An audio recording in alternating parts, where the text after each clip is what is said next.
मंत्री जी। अध्यक्ष जी, आज दिल्ली के अंदर कानून व्यवस्था की क्या हालत है, इसके लिए किसी आंकड़े की जरूरत नहीं है। आज दिल्ली के अंदर हर तबका दहशत में जी रहा है। पिछले 3 दिनों से अरविंद केजरीवाल जी और संजय सिंह जी के साथ मैं 3 अलग अलग जगहों पे गया जहाँ पे इस तरीके की निर्मम हत्याएं हुई। पहली जगह पंचशील पार्क, पंचशील क्लब के ठीक सामने, और मैं समझता हूँ कि दिल्ली का सबसे पॉश इलाका, जिसके अंदर कई बड़े जजेस, ब्यूरोक्रेट्स, जर्नलिस्ट, बड़े बड़े लोग रहते हैं। उस घर में एक 64 साल का रिटायर्ड आदमी अपनी रिटायर्ड जिंदगी जीते थे।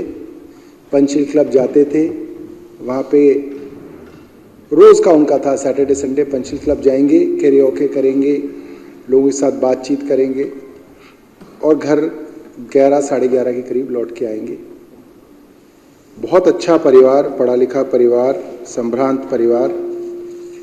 सुबह जब उनका बेटा उठा कि बार बार घंटी बज रही है, पापा खोल नहीं रहे, तो उन्होंने नौकर के लिए दरवाज़ा खोला और जब वो देखने गए कि पिता क्यों नहीं खोल रहे, तो अध्यक्ष जी उस 64 साल के आदमी को 27 जगह चाकू मारे गए थे, 27 जगह, और उसका गला चाकू से काट के अलग कर रखा था।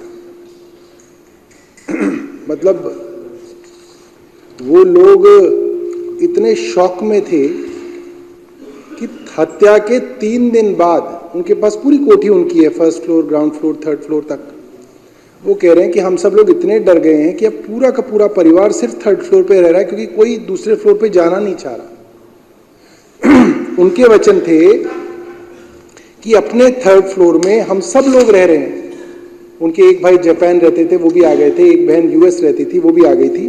इतने सारे लोग 3rd फ्लोर पे रह रहे हैं। उसके बावजूद अगर किसी को वॉशरूम भी जाना है अध्यक्ष जी, तो वो अपने साथ एक परिवार के मेंबर को वॉशरूम तक लेके जाता है कि वॉशरूम के बाहर एक मेंबर खड़ा था। इतनी दहशत है।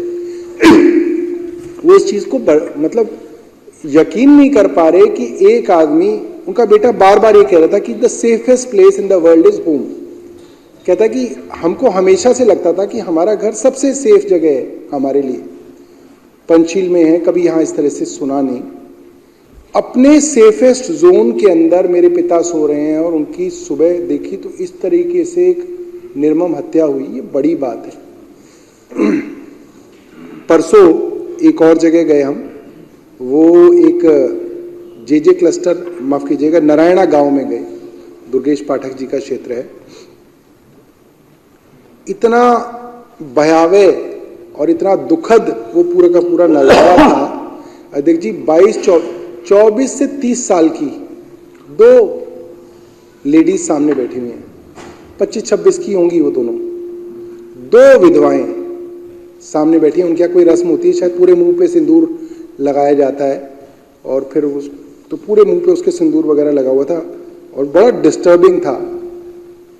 तो एक विधवा कह रही है कि 6 महीने पहले तो मेरे पति को मारा उन लोगों ने, और जब मारा तो ये धमकी दी कि अब तेरे दूसरे लड़के को भी मारेंगे, और 6 महीने बाद उसी परिवार के दूसरे लड़के को उसी जगह उसी शाम को, जो नारायणा गांव में आने का रास्ता है, वहां पे उसकी चाकू मार मार के हत्या कर दी और कह के हत्या की। अध्यक्ष दुर्गेश जी ने बताया था, वो लड़के अपने आप को लिखते हैं किंग्स ऑफ नारायणा।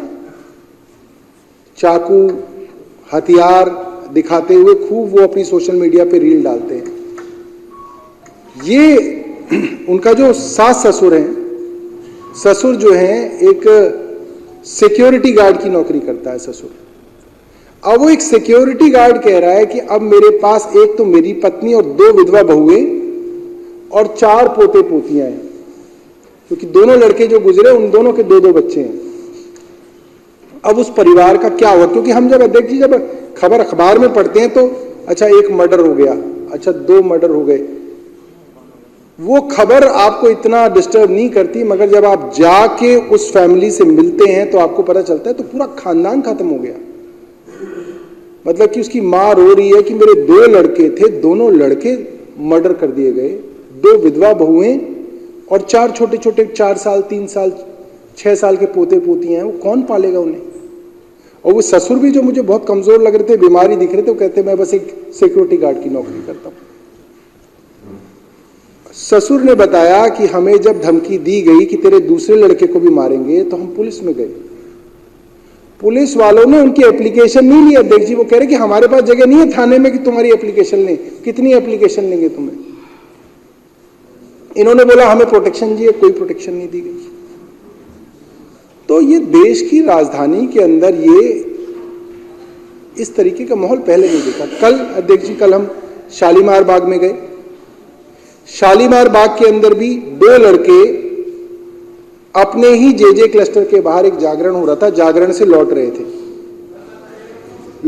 थे तो उनके ऊपर 6-7 लड़कों ने हमला कर दिया, चाकू चलाए। एक लड़का भागने में कामयाब हो गया, दूसरा उनके हाथ लग गया, उसको इतने चाकू मारे अध्यक्ष जी। पुलिस को कॉल की गई, पुलिस आ गई और उनके बयान है, जो वो लड़का उनके साथ था और जो उसकी बहन थी, कि 1.5 घंटे तक उसका खून बहता रहा। पुलिस ने उसको अस्पताल नहीं ले गई। पुलिस उसे पहले पुलिस ने उसको एक गाड़ी में डाला, फिर उस गाड़ी से उतार दिया, फिर दूसरी गाड़ी में डाला, फिर उस गाड़ी से उतार दिया। 1.5 घंटे तक उस बच्चे का, मुझे लग रहा है वो भी 22-24 साल का लड़का था, उसका खून बहता रहा अध्यक्ष जी। पुलिस ने नहीं किया। और जो दूसरा लड़का था उसने जो बात कही वो तो सुन के हम हैरान हो गए। वो कह रहा था कि पुलिस ने जब उसको पॉलिथीन में बंद किया ये कह के कि मर गया, तब भी उसकी सांस चल रही थी, वो ये कह रहा है।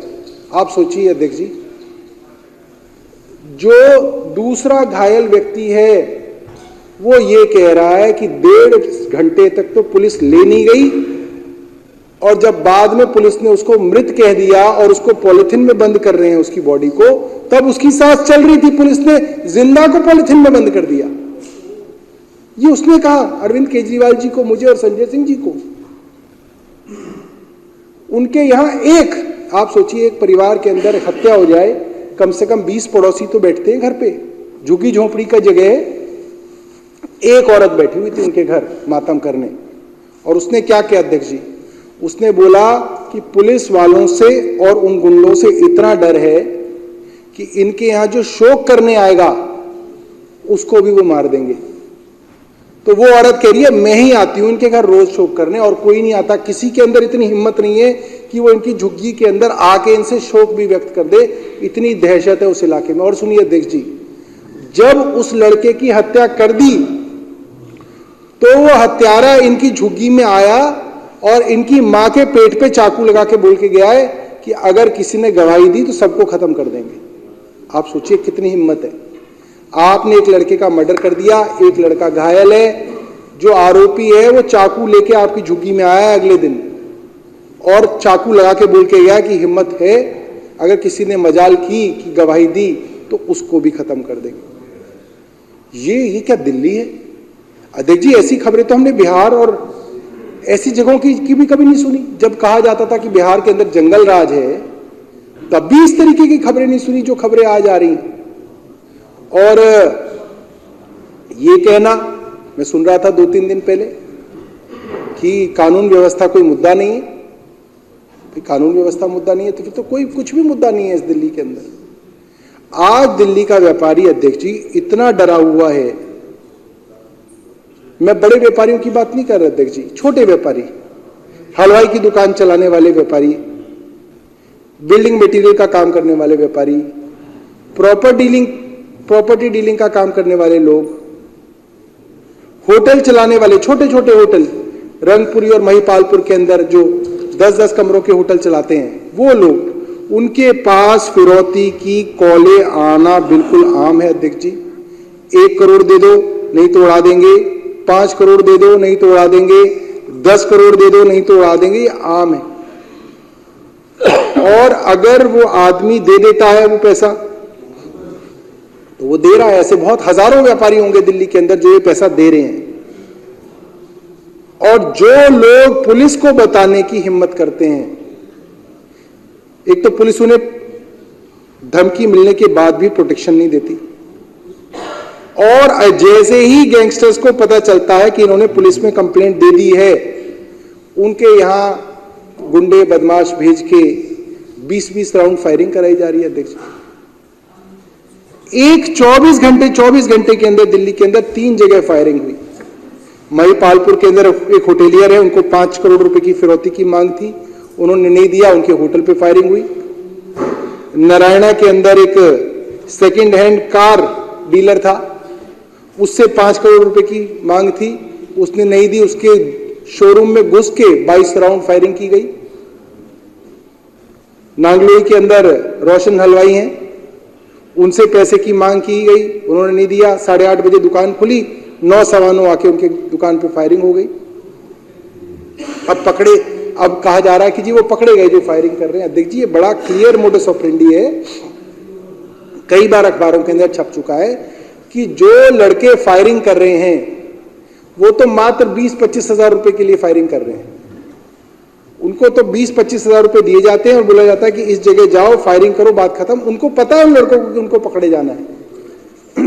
इसमें कोई बड़ी चीज नहीं है। उन गैंगस्टर्स को भी पता है, उन लड़कों को भी पता है कि हमें पुलिस पकड़ लेगी, 2-1 महीने में हम छूट जाएंगे। मगर वो गैंगस्टर्स जो ये करवा रहे हैं, उनमें से कितने गैंगस्टर पकड़े गए वो केंद्र सरकार बताने में जो है नाकाम है, क्योंकि कोई नहीं पकड़ा गया। उस लेवल पे कुछ नहीं किया जा रहा। अगर दिल्ली की जनरली बात कर ली जाए, मेरे साथ बहुत सारे विधायक बैठे हुए हैं, सारे विधायक बताएंगे कि जब अपने एरिया में जाते हैं तो लोग कहते हैं कि जी फला पार्क के अंदर ड्रग्स बिकती है, पुलिस कुछ नहीं करती। फला जगह लोग आके गुंडागर्दी करते हैं, कुछ नहीं करती। फला जगह जो है चाकू छुरी वाले लोग बैठते हैं, लोगों का आना जाना मुश्किल है, उस गली से अगर आप निकलोगे तो आप लूट लिए जाओगे चाकू की नोक पे, पुलिस कुछ नहीं करती। कहने का मतलब अध्यक्ष जी ये, यहां पे कोई अकाउंटेबिलिटी नहीं है, कोई जवाबदेही नहीं बची केंद्र सरकार की। मेरा मानना यह है, कल परसों मैं इंटरव्यू देख रहा था, विजेंद्र गुप्ता जी किसी टीवी डिबेट पे बैठे हुए थे, आज तक पे बैठे हुए थे, कुलदीप साथ थे, और इन्होंने क्या कहा कि क्राइम तो कोई मुद्दा ही नहीं है। और आज भी इस सदन के अंदर उन्होंने यही बोला, लॉ एंड ऑर्डर इस सदन का मुद्दा नहीं है। तो भारतीय जनता पार्टी की समस्या यह है कि ये इस मुद्दे को एक्नॉलेज भी नहीं करना चाहते हैं। क्या जहां जहां हत्याएं हुई वहां देश के गृह मंत्री को नहीं जाना चाहिए था? वो क्यों नहीं गए, मेरा सवाल है। भाई आप सारी जगह घूम रहे हैं इलेक्शन के लिए, आपकी जिम्मेदारी है लॉ एंड ऑर्डर। नारायणा गांव में जहां 2 भाइयों की हत्या कर दी गई, वहां पे जिनकी जिम्मेदारी है गृह मंत्री जी की, वो क्यों नहीं गए? मेरा भारतीय जनता पार्टी से सवाल है। शालीमार बाग में मर्डर हुआ, वहां आप नहीं गए। इतने सारे लोगों के यहां गोलियां चल रही हैं, वहां होम मिनिस्टर नहीं गए। मंगोलपुरी के अंदर कल हत्या हुई, वहां नहीं गए।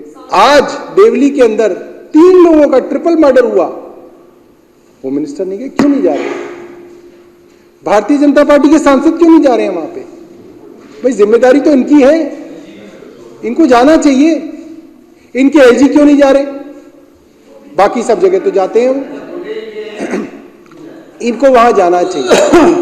और अब जो दिल्ली की बात है वो ये है कि दिल्ली के लोगों ने